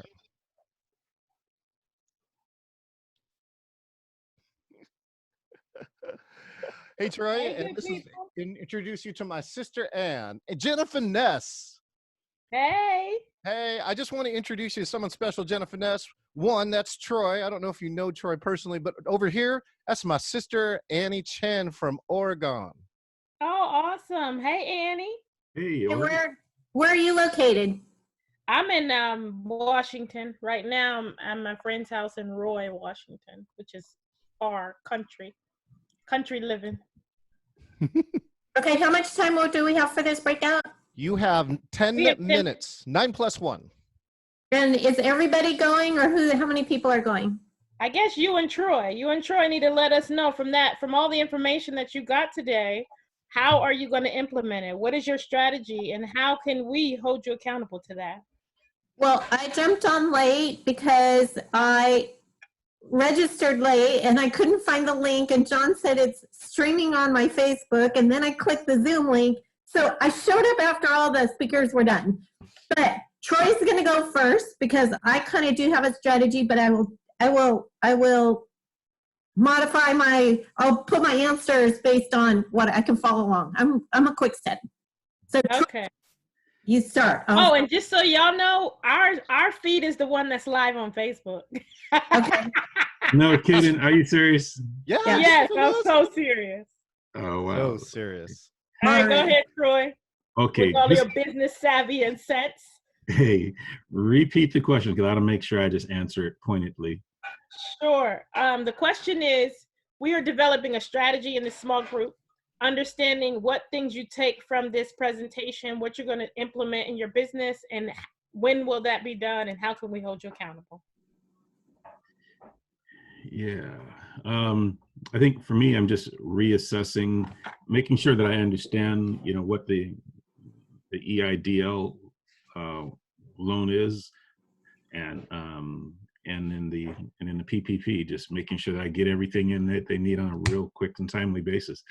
I'm running lean and mean right now, but I think I'm good pretty much. Just making sure that I respond really promptly on when they request for anything. Well, and what's your business, Troy? Financial planning. So I help people who are trying to navigate through this very unique market that we're in right now. And I help people in different areas of that spectrum. Either they're just starting out and they're like, hey, wow, this looks like a great opportunity. Where should I be? Or it could be, I'm retired and man, should I pull out? What should I do? How do I get a predictable and sustainable income? Or it could be estate planning. It really just depends on the individual, but personal financial planning is kind of where I stay. I do business retirement plans as well, but I really like helping people, individuals. I just want to reiterate something that Abdi said, which I thought was really key, and I should have said it earlier. And I thank him for always having my back. I do love Abdi for that. But what he said was, if your business is already in trouble, don't take on additional debt. For those of us who were already struggling, additional debt is just going to make you struggle even more. I've seen that. I've seen it play out, in different businesses and different scenarios. But what I will say is, this is also a great opportunity. So for those businesses that may not have been struggling or may have been struggling because of capital infusion, you know, that's a huge reason why a lot of businesses fail, because they don't have the money to actually grow. So for you, Troy, I think what you say, you're running a lean operation right now. It may be a great time for you to take advantage of PPP, because you'll have 8 weeks to kind of ramp up your staff and have all of that forgiven for those 8 weeks, you know? And then you make a determination after that to say, that was probably worth it, or you know what, that wasn't worth it. So going. Sorry about that. Hold on one second. what happened? That was Zoom. That is not another caller. I'm looking at the participant list. That's what happened to you, Jenna Finesse. You broke the internet twice today. Jeez. I'm used to Okay, that. continue. No, go ahead. I want to hear from Annie. Yeah. So I have a skincare company. I'm a solopreneur. I have 2 treatment rooms and I had a subletter. So my expenses were already in half. So I've been closed ever since Oregon, where I am, has been shut down. And this year was interesting because I feel like the universe is saying, do my strategy even more. So I'm 57, I'm retirement ready. The last year I traveled a lot and I said, well, I want to do some of that some more, but because I do services, I'm like tied to when I have an appointment, a client appointment, I have to be there. So I wanted to pivot this year and focus on products. Well, guess what? It just happens to work so much better with COVID-19 to do less services and more products. Mm-hmm. Anyway, then another thing happened at the beginning of this year. My landlord said, oh, you need to go find a new lease. Your lease is ending June 30th because we're going to build 15 condos here. So anyway, with COVID-19, my thinking is that it will not really be safe for me to be one-on-one and have my hands all over them and have my face close to their face until we have a vaccine, an antibody, or a cure. And so I'm going to say, okay, let's just say that's 18 months. Vaccine is the way we normally fight viruses. So right now, the reason why I was late, I am selling all of my excess furniture. I sold a washer and dryer. I sold all this stuff today. I sold an extra refrigerator. I sold a massage table. I just went and sounds like income to me, baby. Yeah. So far, I sold not quite everything, but the bulk of it, and I made $21.30. I made over $2,000. Wow, that sounds like income. That goes straight on the income sheet. Yeah. That's awesome. So as far as your objectives, your goals, you know, for the next 18 months, I know that's a long period of time. So let's just back that up into 30 days. What can you do in the next 30 days to maximize your efforts during COVID-19? Well, right now, between now and a week from Saturday, I have to remodel my back room to comply with Oregon Board of Cosmetology standards, which means I'm going to lay new flooring and install a sink and hire a plumber there's plumbing there, but the spigots and everything have to be added. Then I'm going to hire I'm going to rent a U-Haul and I'm going to move all the stuff out, and 2 people who bought stuff, I'm going to deliver it on Saturday, the 25th. Then I'm going to put all the stuff that's already in my treatment room, in my back room. Any excess will go in my garage, and I'm going to continue to sell that. So that's pretty busy. That is pretty busy. I've applied for unemployment, and so that should be $1,238 a week once we get approved. But they're so backed up and they don't know what to do with us self-employed, even though I know they'll catch up, but anybody who has a cash flow problem has a big problem now, but I'm good. Plus, all right, what about you, Wendy? I see you joined us. How are you? 90 seconds. You're muted. You're on mute. Oh, give her the sign, right? Give her the sign, John. There you go. Hey. So I'm not a small business owner, but this is fantastic, actually, because my husband just poked his head in. and he is he's a 1099, he's a process server. And Perfect. he applied for the grant or the small loan through Wells Fargo, but he also applied for unemployment.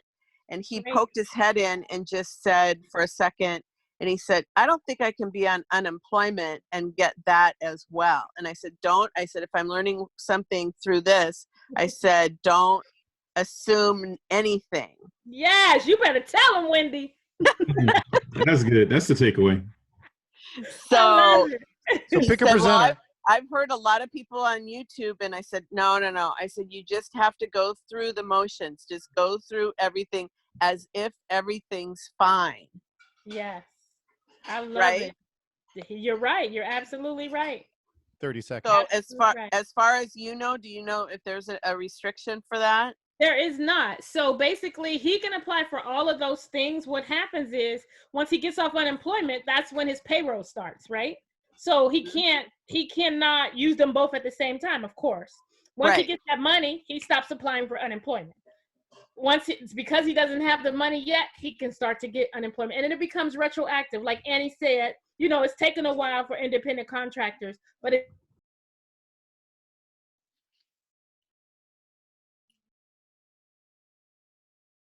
All right, Curtis, you want to wrap it up, Curtis? I got some, I think we can do some report outs and then do some wrap it up with Curtis. Yes. Yep.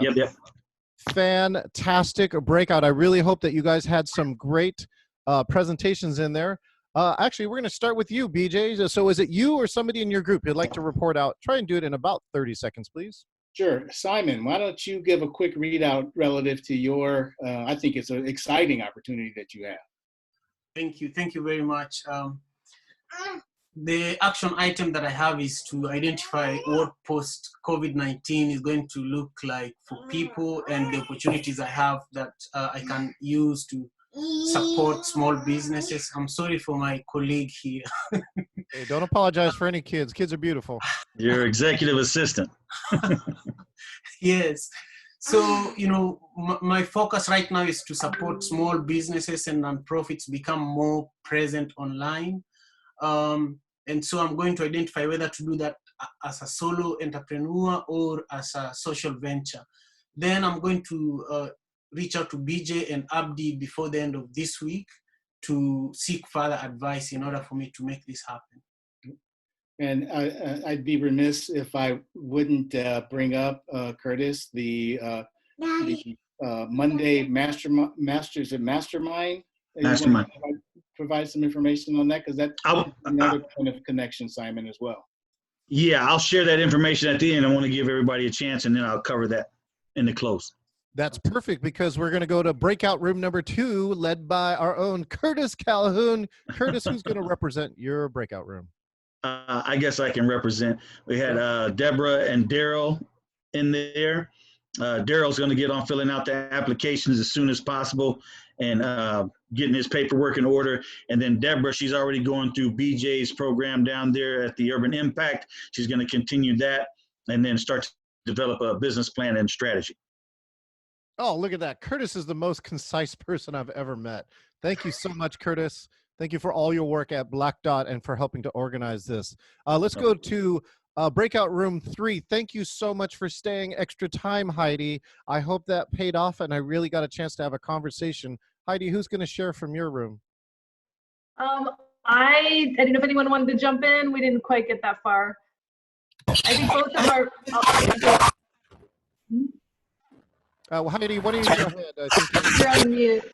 Yeah, hold on. Well, both of our participants talked about one's an arts organization and someone else is a hair salon, talked about really adapting to new technology and really using this as an opportunity to think about new ways of accessing customers and doing storytelling. So really interesting Reaching out to the community. Is there. Yeah. Go ahead. Oh. And as we were talking about changing the method, it may be that you need to change how you're putting your business out there and how you're doing your business. With me, I can do the art still. I can still have dancers. I can still, as long as I have the capability, like we're doing now, the Zoom. The Zoom doesn't restrain me as much as it would Miss Jones. She was in the group with us, and she's a hair salon. She's at the hair salon. Got to have hands-on. So we've got to adapt to what's happening. Our future is being changed. We've got to adapt. Just wanted to say that I have a resource that might be great for you, Kibibi. There's this thing called Northwest Arts Creative Hub that I'm in the advisory council for, and it would be perfect for what you're describing, and you can monetize from it. Yeah. Excellent. Thank you so much, Simon.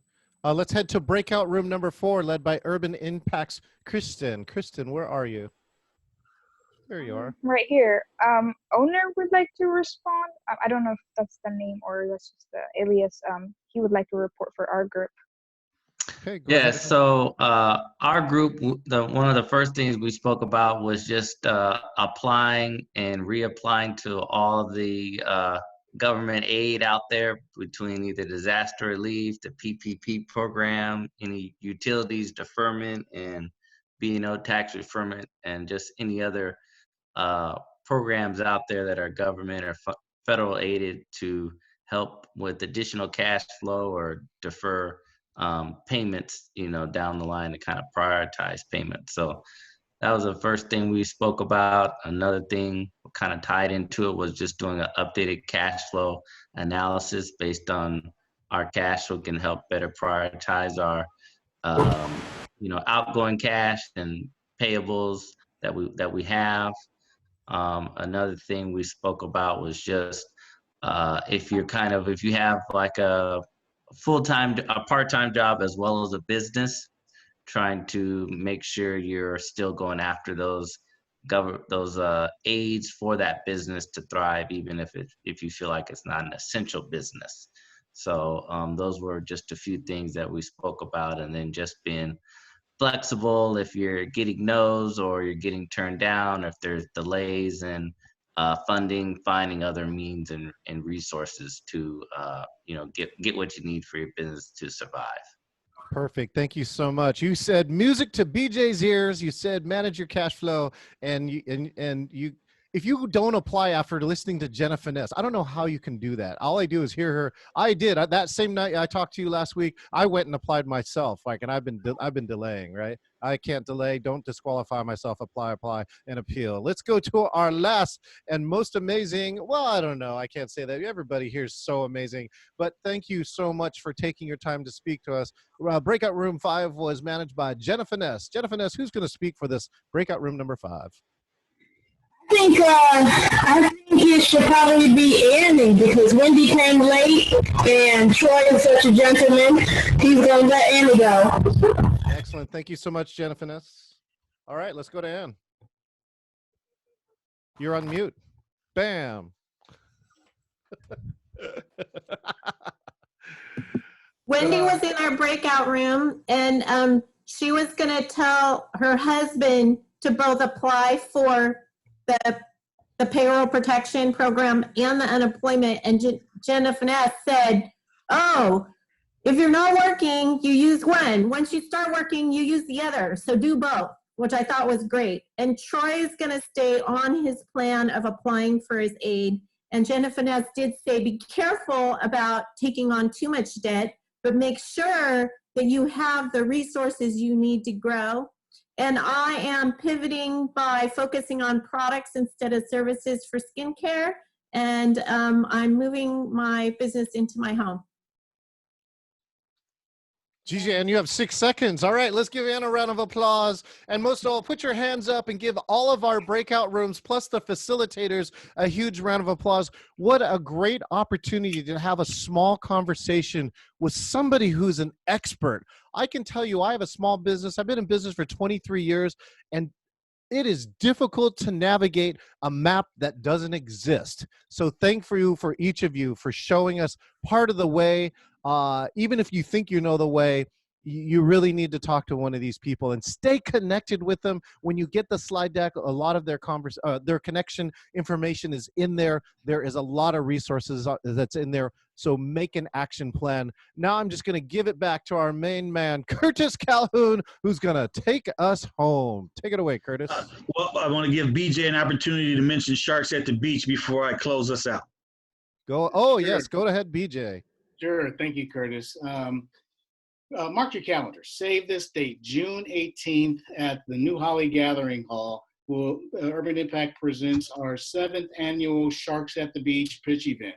And Sharks at the Beach is a culminating event that supports aspiring entrepreneurs to launch their business ideas and to accelerate their path through to sustainability and growth. This year is our biggest class ever. We have 12 entrepreneurs that are looking to either grow their very early stage enterprises or to launch their enterprises. So come and hear their pitches. There'll be an opportunity to support them through an audience vote.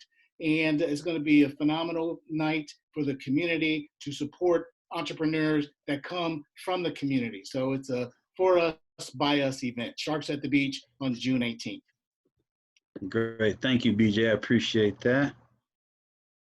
And then first, I would like to thank everybody for being here again. We really appreciate you sticking around for the whole thing. We thank you for participating in the breakout groups. I just want to kind of reiterate some of the things that were mentioned. Make sure you apply, and then appeal. Manage your cash flow, like BJ said. I also want to mention a webinar series that we're doing. Let me share my screen here real quick. And we do this Tuesday through Thursday at 4 p.m. Monday, we have a special one. It's a mastermind group that we do every Monday, 6 to 8 p.m. Jennifer Ness facilitates that group while we're here on Zoom. And she shares educational opportunities for businesses. And then also she is going to cover some things in regards to what we kind of covered tonight. Tuesdays, we have Abdi Muhammad, who's here on the call as well. He shares these 3 Tuesdays.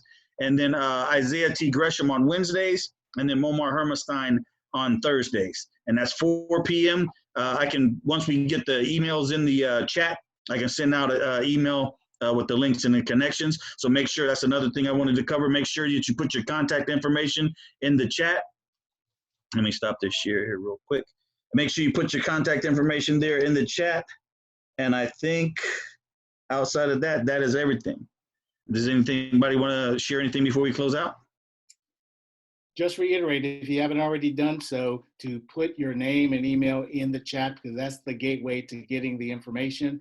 And John, can you explain to folks how they can download the chat so they have it on their desktops? Is it possible for you to do that? If you are currently in the Zoom now, this chat is full of key information and contacts. If you go to your chat window, you hit the 3 little dots next to the chat. It says to, and then everyone, and then to the right of that is 3 buttons. If you click the button and says save chat, bam, it puts it in a folder, and you can click show in folder and grab that info, grab that cash and grab that text, and then appeal and apply. I hope we have done our best to keep you on time. We are 4 minutes to the end. And again, I want to then thank all the speakers, because Curtis is going to close us out. Well, I just want to, BJ or whoever's set up the Zoom, can you at the end save the recording and the chat, and then we can send it out to the email list so they can watch this again and they can have the chat to. I get the whole chat. So it does say, I think the chat I got cut when I went to breakout rooms. So we will get those chats back. We actually look like we have a few people with questions. So would you like to take a question before we end? Absolutely. Sure. Let's go to Kimberly. Kimberly, go ahead and unmute and ask your question. You got your hand up. Thank you.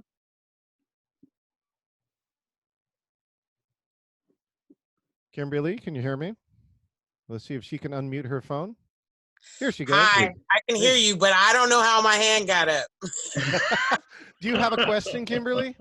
I don't. Hi, Curtis. Hi. How are you? Your wife and family, I miss them. We miss you too. Let's go to Deborah Taylor. I just have a thank you. Thank you so much for this. This is so important for the time, and I applaud you all for giving us this. Thank you. Thank you so much, Kavivi. Let's go to Deborah Taylor. Yeah, Deborah Taylor, do you have a question?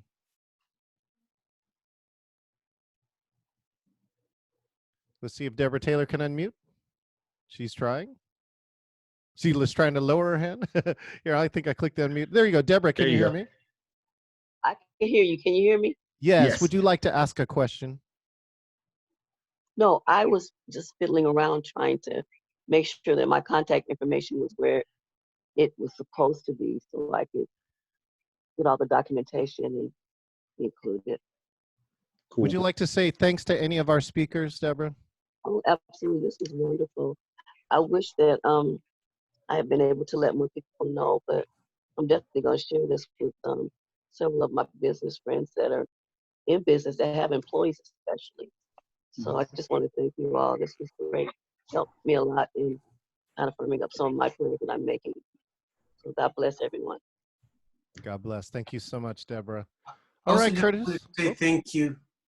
I want to say thank you to all the facilitators, and I wish we can have this exact session again, because I invited some people that really needed this, and I feel really supported, and I'm just grateful. So Simon, sorry, here I'll add, and then you, BJ. Simon, this is already on my Facebook page, so it's facebook.com/CEO John Chen, and BJ will have the entire video. It will end up in multiple resources, including Africa Town, Black Dot, and Urban Impact, I believe. BJ, go ahead. I just wanted to acknowledge Ann. Did you have a question, Ann? Yeah, I have a question. I think Jenna Finesse could answer this. I have a lot of people asking about the payroll protection plan. Can you apply? Do you have to have employees to apply for that? So the answer is no. Independent contractors can also apply for the payment protection program. So you yourself, it can be considered an employee. You don't have to have anybody else working with you or for you to be considered for, or to be eligible for the payment protection program. So tell them to go and apply. So if I'm an LLC and I'm a solopreneur, I should apply, is what you're saying? Yeah, and actually you can apply for multiple businesses on all of those. That's just something I forgot to mention. But if you have more than one business, I do. You can apply for multiple businesses as well. So that's something that people need to be mindful of.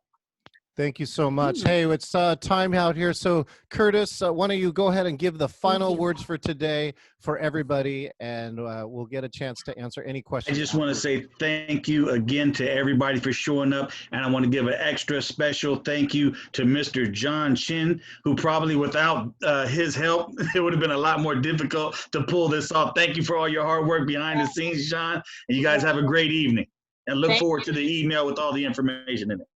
Yep. Thank you. Thank you, John. Thank you, everyone. If you need to thank you, drop BJ, out, Jennifer, that's Heidi. Thank you. God bless Anybody you who would all. like to stay and ask a question, you can hang out, but we will